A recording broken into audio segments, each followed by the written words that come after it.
Every time the fate of the A-10 is discussed, it becomes a battle of worldviews. On one side are the modernization advocates who speak in terms of budget, range, and speed. On the other are the frontline military who understand the importance of effective air support. It's funny that they are trying to justify the Warthog's write-off, not even by its shortcomings, but by its outdated appearance. But pilots love this plane, and the infantry knows that there's no better friend than the A-10. So, why does the aging attack aircraft evoke such a profound emotional response? And how did this noisy, ungainly craft become a symbol of efficiency even in the midst of the stealth fighter era? In the late 1960s, the United States faced an urgent need for a specialized aircraft to support ground troops. By the time of the Vietnam War, the U.S. Air Force's only close air support aircraft was the propeller-driven Douglas A-1 Skyraider of the 1940s. It was slow, vulnerable to ground fire, and had only modest armament. The result was an impressive loss of about 266 of these devices in combat over the Vietnamese jungle. September of 1966 saw the order from General John P. McConnell, Chief of Staff of the U.S. Air Force, to develop a specialized CAS, Close Air Support aircraft under the New Attack Experimental AX program. And a year later, the request for information was distributed to 21 defense contractors. However, the final requirements were not formulated by U.S. Air Force representatives until the spring of 1970, when the service submitted a more detailed request for proposals which emphasized a maximum speed of 460 miles per hour, a mission radius of 285 miles, an external load of up to 16,000 pounds, a takeoff distance of up to 4,000 feet, and a price per aircraft of no more than $1.4 million, or about $12 million today. The AX was the first U.S. Air Force aircraft designed exclusively for CAS, and the Warthog was also not without reason teased as the first aircraft designed around a gun. And there's some truth in this, because in parallel with the request for the development of the attack aircraft, the command issued a separate request for proposals regarding a rotary automatic 30mm AX cannon with a rate of fire of 4,000 rounds per minute and the highest possible muzzle velocity. After a lengthy selection process, Fairchild Republic was chosen to manufacture the aircraft, with General Electric responsible for the cannon. The entire concept of the A-10 revolved around one idea: close continuous support of ground troops. It was supposed to hover over the battlefield, not fleeing after the first enemy salvo, but striking again and again. The designers of this attack aircraft did their homework at the highest level, simplifying the technical solutions to the utmost. The twin TF-34 GE100A turbine engines, each producing 9 65 pound-feet of thrust, are mounted high on the fuselage away from the ground and potential damage. This placement allows them to even operate while being serviced and rearmed on the ground, greatly reducing return to combat time, and their infrared signature is greatly reduced by the bypass ratio and the exhaust routing over the tail planes. Additionally, engineers protected the engines from the rest of the airframe with firewalls and fire suppression equipment. The A-10's 4 fuel tanks were positioned closer to the center and separated from the fuselage so that enemy shells would have to penetrate the aircraft's skin before they could hit the outer skin of the fuel tanks. Moreover, damaged fuel lines are self-sealing. If the damage received by the aircraft exceeds these self-sealing capabilities, then the check valves will not allow fuel to enter the damaged tank. Most of the Warthog's fuel system components are located inside the fuel tanks, so component failure will not result in fuel loss, and the refueling system is designed to purge after use. Additional protection against debris and fuel leakage in the event of damage is provided by mesh polyurethane foam covering the inside and outside of the fuel tanks. But what if the enemy was able to destroy all 4 fuel tanks? Well, in that case, the A-10 and its 2 self-sealing sumps guarantee a fuel reserve of at least 230 miles, which, although it sounds crazy, has already been proven by A-10 pilots during combat sorties over the past almost 50 years. Although the plane got the nickname Warthog due to the external resemblance of its protruding fangs, the guns, and massive front landing gear with the snout of an African boar, in our opinion, the nickname Terminator would be much more appropriate for it. After all, this machine is practically indestructible. Firstly, it can easily survive direct hits from armor-piercing and high-explosive shells of 23mm caliber or lower. Secondly, the A-10 has dual redundancy of hydraulic flight systems and a mechanical system as a backup in case the hydraulics fail. Thirdly, the manual reverser mode allows the pilot to return to base even if his bird has lost one of the engines, half of the tail, the elevator, or half of the wing. Finally, the Warthog's cockpit and flight control systems are protected by 12,200 pounds of titanium aircraft armor, aka an armor bathtub consisting of 0.5 to 1.5 in thick titanium plates that can withstand 23mm cannon fire and indirect 57mm shell fragmentation. The interior of this bathtub is covered with a multi-layer nylon spall shield, and the front windshield and canopy are resistant to small arms fire. What can we say if about 6 of the empty weight of the A-10 is the weight of the armor? To make it even more difficult for enemies to damage the aircraft, many A-10s have a fake canopy painted dark grey on the underside of the hull just behind the gun. This not only completely confuses enemies about the aircraft's position, but also completely confuses them in which direction the Warthog is maneuvering. The A-10's greatest asset is its cannon, the GAU-8A Avenger. For one of the most powerful aircraft cannons ever created. It's a hydraulic 7-barreled automatic Gatling gun that literally eats enemy armor for breakfast. The Avenger's rate of fire was originally an optional 2,100 rounds per minute on the low setting or 4,200 on the high setting. However, this eventually settled on the single value of 3,900 rounds per minute. At this rate, it took the A-10 about 18 seconds of continuous fire to empty its magazine. But in practice, the gun was still limited to 1 and 2 second bursts to avoid overheating and conserve ammunition. No, there are no technical limitations on the duration of continuous gunfire. The pilot can use up all the ammunition in one burst without damaging the GAU-8. However, this approach greatly reduces the service life of the barrel and the gun itself will require additional checks. The innovation in the GAU-8A ammunition design was the use of aluminum alloy casings instead of traditional steel or brass, due to which the gun added 30 to the ammunition capacity for a given weight. In terms of size, the 30mm Avenger cartridges are comparable to a standard beer bottle, while the gun's own dimensions exceed a Volkswagen Beetle. It's worth remembering that in order to remove this weapon, the maintenance personnel are instructed to install a jack under the tail of the aircraft. Otherwise, it'll simply tip over since the cannon accounts for the lion's share of the Warthog's front weight. Was there a chance that this legend would go without updates? No, sir. In the late 1970s, the A-10s received a pave-penny laser receiver mounted on their pylons under the starboard side of the cockpit.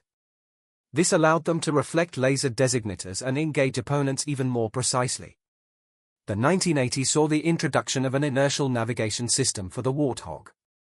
And in the early 1990s, they received the Low-Altitude Safety and Targeting Enhancement Laced upgrade, which provided computerized weapons guidance equipment, an autopilot, and a terrain warning system, which is especially important for low-flying aircraft like the A-10.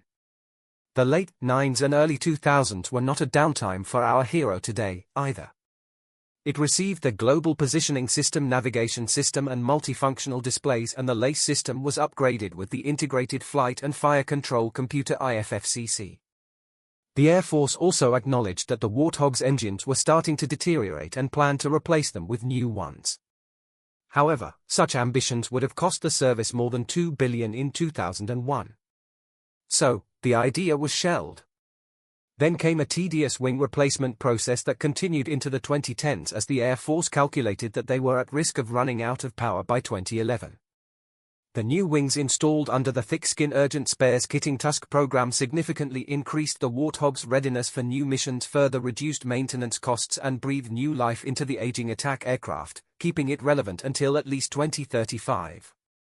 And a little later in the winter of 2016, Boeing announced that the A-10 with the new wings will remain in service without problems until 2040. The upgrade of the A-10A to the A-10C was a huge leap for our hog.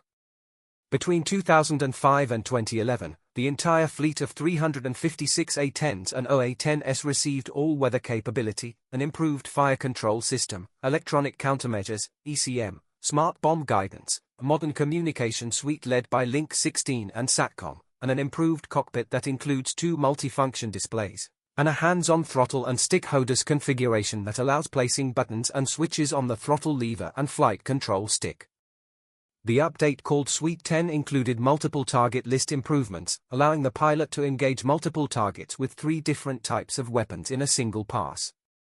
Furthermore, the aircraft received full integration of the AGR-20 Advanced Precision Kill Weapon System, APKWS laser guidance systems, which provides the ability to target at the maximum kinetic range of the rocket with aiming solutions designed within rocket tolerances. By the start of fiscal year 2024, the U.S. Air Force had 218 A-10s in service, 39 of which had flown to the boneyard in the same year. Unfortunately, military high command believes that these legendary attack aircraft have increasingly limited survivability, especially in any future high-level operations such as a conflict in the Pacific against China. However, this option on the part of Air Force representatives does not prevent Congress from actively preventing regular attempts to get rid of the Warthog fleet. Moreover, they are still carrying out combat missions. For example, Warthogs were among the aircraft sent to the Middle East in October 2024 amid fears of further escalation of the conflict between Israel and Iran, as well as other potential crises in the region. Since then, the veteran attack aircraft have been used extensively in recent weeks to strike across Syria amid renewed uncertainty in the country following the overthrow of dictator Bashar al-Assad. Speculation then followed that the A-10s could migrate to foreign air forces such as Jordan or Ukraine after the U.S. Air Force finally retired the aircraft. But you know what? Warthog's not just a plane. It's a philosophy, an engineering solution that puts the fulfillment of tasks and the lives of infantry above any aesthetics. Power enclosed in a solid metal shell. A rare example when technology does not become obsolete because its value is not in the technology but in the idea. And as long as there's a need to support soldiers on the battlefield, you will not get rid of the A-10. It's a hero of the invisible front who rarely appears on TV, does not shine in pompous air shows, but rather does what it knows it can do better than anyone else. And it does so properly, consistently, and with extreme effectiveness. The ultimate weapon, the legendary A-10 Warthog, is ready to take on modern ground threats head-on with advanced upgrades that make it a fierce contender even alongside modern jets like the F-35. Its remarkable firepower and durability have earned it the nickname Tank Killer. Designed to dominate the battlefield, it built on lessons from the Korean War and improved on the success of the Douglas A-1 Skyraider, making it more formidable than ever. So what new upgrades make the Warthog stronger, and will it continue to stay relevant in the future? Join us as we reveal how the newly upgraded 2025 A-10 Warthog shocked the world in the 1960s when the world was faced with the threat of a nuclear war. Pentagon leaders realized that attaining victory wouldn't only be dependent on the availability of nuclear weapons but also on the ability to support ground troops effectively. However, after the Second World War, the development of attack planes slowed down, leaving the US vulnerable during the Vietnam War. The primary attack aircraft then was the Douglas A-1 Skyraider from the Korean War. Unfortunately, it didn't have enough firepower for the thick jungles of Vietnam and was quite vulnerable to ground fire. Recognizing the challenge that they were faced with, the need to strength and air support became a major priority for the U.S. Air Force. They needed a plane that could handle Soviet tanks and protect infantry by breaking through enemy defenses. In September 1996, General John P. McConnell, Chief of Staff of the U.S. Air Force, ordered the creation of a specialized close air support aircraft, and this led to the creation of the AX program, or Attack Experimental, during the hunt for the perfect aviation company to bestow this incredibly important task upon. 6 companies submitted designs. However, the United States Air Force preferred the Northrop's YA-9A and Fairchild Republic's YA-10A the best. After a process of intense testing, they chose the YA-10A. The United States Air Force later updated its requirements and requested a more detailed proposal for the new aircraft. They considered the possible threat from Soviet armored forces and the need to operate in all weather conditions. The latest specifications included a 30mm rotary cannon, a top speed of 460 miles per hour, a takeoff distance of 4,000 feet, the ability to carry up to 16,000 pounds of weapons, a flight range of 285 mil, and a price of around $1.4 million. This would be the first U.S. Air Force plane designed specifically for close air support to boost its effectiveness.